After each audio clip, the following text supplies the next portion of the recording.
मेरे जीजा जी ने मेरी सील तोड़ दी। मेरा नाम निहारिका है, ता से रहने वाली हूँ। मेरी उम्र 23 साल की है और मैं देखने में बेहद मस्त व खूबसूरत हूँ। मैं एक प्राइमरी स्कूल में टीचर हूँ। मेरी एक बड़ी दीदी है जो मुझसे 4 साल बड़ी है और उनकी शादी हो चुकी है।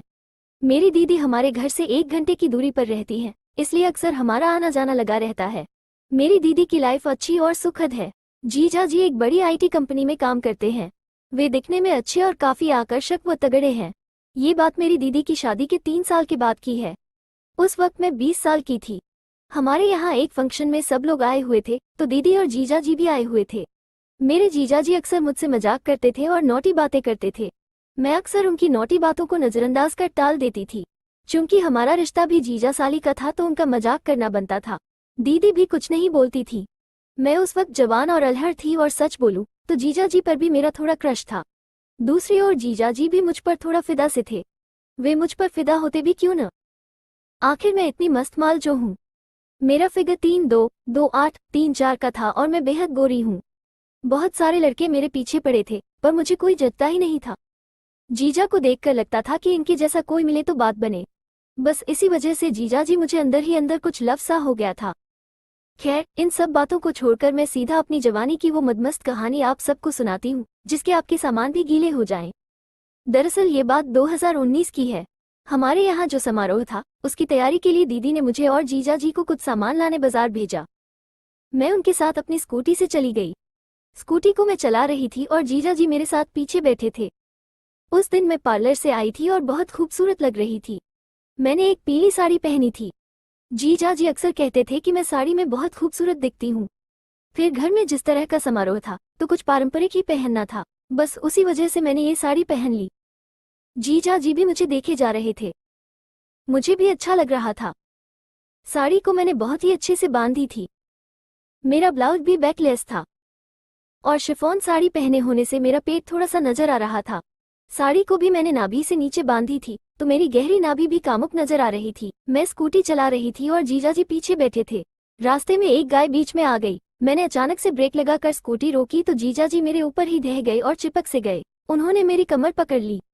उस वक्त तो मुझे एहसास नहीं हुआ क्योंकि रास्ते की भीड़ भाड़ में ध्यान नहीं गया, पर 10 सेकंड बाद मुझे लगा कि मेरे जीजा जी मेरी कमर पकड़े हुए हैं। मैं कुछ नहीं बोली और गाड़ी चलती रही। मुझे थोड़ा अजीब सा लग रहा था और कुछ पल के लिए घबराहट सी भी लगी, लेकिन फिर मुझे अच्छा लगने लगा। आखिर पहली बार जीजा जी ने मुझे छुआ था। रास्ता थोड़ा लंबा था और मैं भी स्कूटी को धीरे धीरे चला रही थी। जीजा जी अब भी मेरी कमर पकड़े हुए ही थे। मैंने भी कुछ नहीं बोला। गाड़ी चलाते चलाते मैंने महसूस किया कि उनका हाथ मेरी साड़ी के पल्लू के और अंदर आ रहा है। अब उनका हाथ मेरी नाभि पर था। मुझे मेरी नाभि पर छूने से बहुत अच्छा और कामुक सा लगता है। मैं मदमस्त हो जाती हूँ। कुछ 30 मिनट बाद हम अपनी जगह पर पहुंचे और सामान लेकर वापस आने लगे। जीजा जी ने रास्ते में मुझसे कहा, आज तुम बहुत खूबसूरत लग रही हो। मैंने उनसे थैंक यू कहा। उन्होंने आगे बोला, अगर मेरी तुम्हारी दीदी से शादी न हुई होती तो मैं तुमसे ही शादी करता, तुम मुझे बहुत अच्छी लगती हो। उनकी इस बात पर मैं शर्मा गई।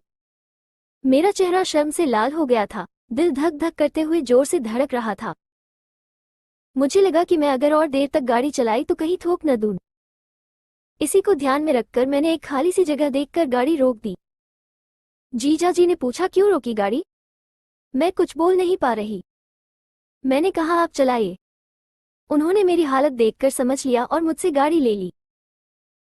तभी मुझे न जाने क्या हुआ कि मैंने गाड़ी पर बैठने से पहले उन्हें होठों पर किस कर लिया। ये देख वे भी दंग से रह गए। आखिर मैंने उनसे कह ही दिया कि आप मुझे बहुत पसंद हैं और मुझे खुशी है कि आप मेरे जीजा जी हैं। वे मुस्कुरा रहे थे। उस दिन अगर हम रास्ते में न होते तो मेरी जवानी के मजे तो मेरे जीजू उसी वक्त ले लेते, पर परिस्थितियां वैसी न थी और हमें जल्दी घर आना था तो हम आ गए और घर पर अपने कामों में लग गए। उस दिन के बाद से जीजू मुझे जब भी अकेला पाते तो मेरे पास आकर मुझे धीरे से गले लगा लेते या चूम कर भाग जाते। अब हम दोनों को एक दूसरे के जज्बात पता चल चुके थे तो हम दोनों भी अच्छे से एक दूसरे से मिलने की अपनी तैयारी में लग गए। ये तैयारी जीजा जी कर रहे थे। उस दिन के बाद से जब भी हम दोनों खाली होते तो अक्सर मोबाइल पर व्हाट्सएप पर घंटों बातें करते। वीडियो कॉल पर मैं ओपन होकर उन्हें अपना बॉडी दिखाकर और ज्यादा उकसाने लगी थी। उस वक्त मैं कॉलेज में मास्टर्स की डिग्री की तैयारी कर रही थी तो मुझे कोचिंग की आवश्यकता हुई। जीजा जी ने मुझे एक कोचिंग के बारे में बताया। यह कोचिंग उनके घर से आगे जाने वाले रास्ते में थी। उन्होंने मुझसे वहां दाखिला लेने को कहा। घर में भी सबने मान लिया। मैं भी खुश थी। कोचिंग में एडमिशन लेने के बाद मैं जीजा जी के साथ आना जाना करने लगी। उनकी बाइक पर ही मैं आती जाती। एक दिन मैंने प्लान बनाया। उस दिन मैं एक कोचिंग की एक्स्ट्रा क्लास का बहाना बनाकर जीजा के साथ निकल पड़ी। उन्होंने हमारे लिए एक दूर के होटल में कमरा बुक करा रखा था। हम दोनों वहां कोचिंग ज्वाइन करने के समय तक पहुंच गए। अब हमारे पास शाम तक का समय था। हमने नाश्ता ऑर्डर किया जो रूम में ही आ गया। उसके बाद हम दोनों एक दूसरे के हम बिस्तर थे। मेरी खुशी का ठिकाना नहीं था। मैंने बाथरूम में जाकर अपने कपड़े बदल लिए जो मैं अपने साथ लेकर आई थी। बाथरूम से बाहर आते ही जीजा ने मुझे हक कर लिया। मैं एक छोटा सा टॉप और हॉट पैंट्स में थी। मेरा टॉप मेरी कमर के ऊपर तक आ रहा था जिससे मेरी नाभि दिख रही थी। नीचे मेरी जांघें जीजा जी के केले को अकड़ा रही थी। जीजू ने मुझे गोद में उठा लिया और किस करने लगे। मैं आहें भरने लगी। फिर मैंने उनका कुर्ता खोला और पजामे का नाड़ा ढीला कर दिया। उन्होंने भी मुझे बिस्तर पर लिटाया और मेरे टॉप को खोल दिया। मैं अब एक ब्लैक ब्रा और पैंट्स में थी। जीजू मेरी गर्दन को किस करने लगे। मैं जोर जोर से आहें और सिसकारियां लेने लगी। फिर उन्होंने ब्रा के ऊपर से ही मेरे दोनों संतरों पर किस किया और ब्रा खोल दी। अब वे पागलों के जैसे मेरी संतरों को बड़ी बेरहमी से जोर जोर से मसल रहे थे। मुझे दर्द हो रहा था पर मजा भी आ रहा था।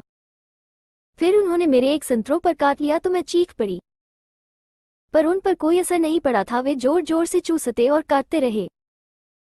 उनके प्यार की निशानी मेरे संतरों पर बन गई थी। मेरी ब्रा खोलने के बाद जीजू ने मेरी पैंट्स खोलकर फेंक दी। मैं अब पूरी ओपन थी। वो मेरे सपाट पेट पर किस करने लगे और मैं पागल हो रही थी।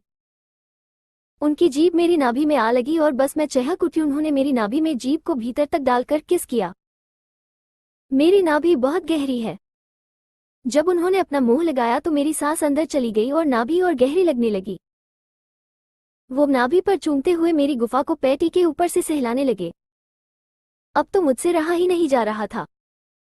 उन्होंने हल्के हल्के लव बाइट मेरे पेट पर नाभि के आसपास भी दिए जैसे संतरों पर दिए थे। फिर मैंने खुद ही अपनी पैती को उतारकर फेंक दिया। अब मैं अपने जीजू के सामने पूरी ओपन थी। वे मुझे निहार रहे थे और अपना मोटा सा केला सहला रहे थे। उनका मोटा केला देखकर मैं डर रही थी। वे बोले कुछ नहीं होगा। मैंने कहा इतना मोटा मेरे अंदर कैसे जाएगा। वे बोले तुम बस लेटी रहो, मैं सब कर लूंगा।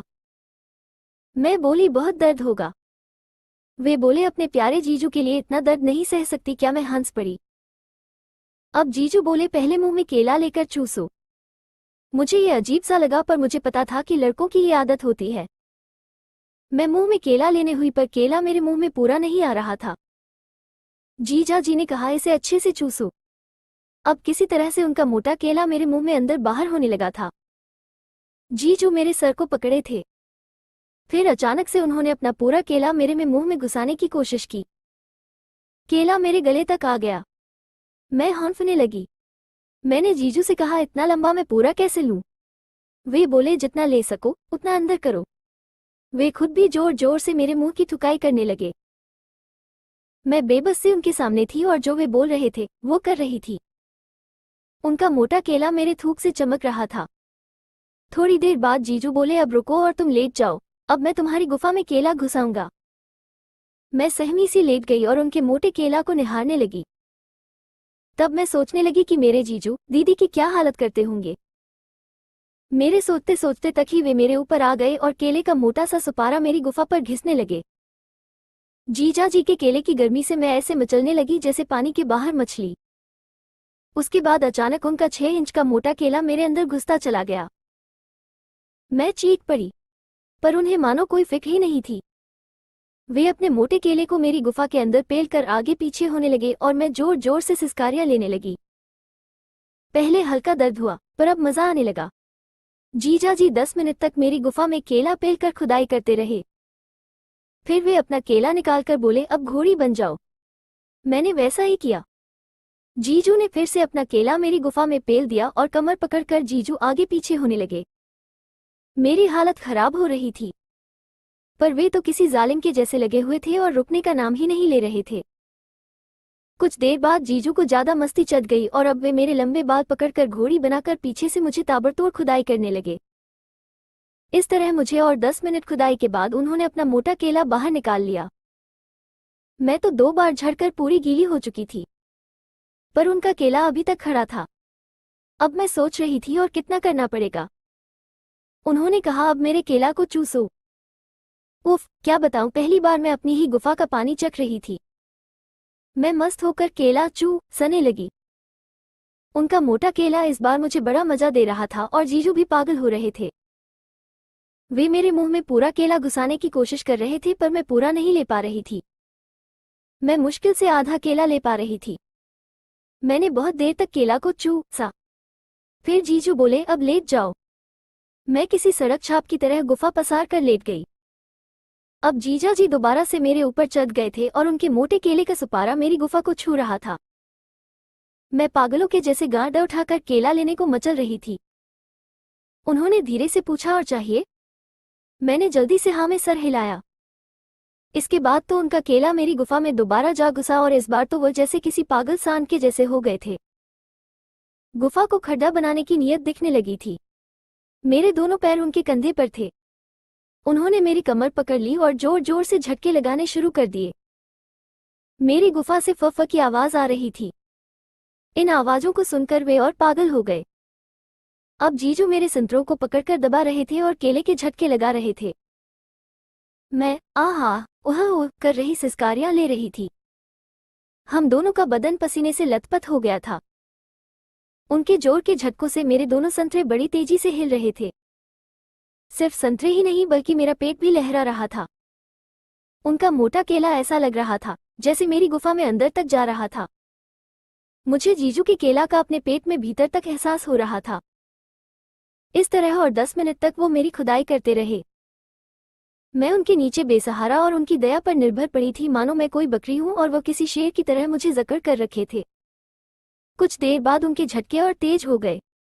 मैं चीखने लगी और जोर जोर से सिसकारियां लेने लगी। तब मैं कराहती हुई उनसे बोलने लगी, आह जीजू छोड़ो, मैं अब और नहीं सहन कर पाऊंगी। पर क्या बोलूं, उस जालिम जीजा ने छोड़ने का नाम नहीं लिया। इस तरह करते करते अचानक से उनका शरीर अकड़ सा गया और केला पूरा अंदर तक जाकर अड़ गया। अगले ही पल मुझे अपने पेट में कुछ गर्म गर्म सा एहसास हुआ। उनके केले का पानी मेरी गुफा में ही निकल गया। मैं पागल सी हो गई थी। मेरा भी शरीर अकड़ गया था और गांड ऊपर को उठ गई थी। मेरा भी पानी जोर से निकल रहा था। मेरी आंखें बंद हो गई थी और जीजू की भी। मैंने चादर को जोर से पकड़ लिया और लंबी लंबी सांसें लेने लगी। जीजू पानी निकालकर मेरे ऊपर बैठ गए और मुझे निहारने लगे। अब मैं भी मुस्कुराकर उन्हें देखने लगी।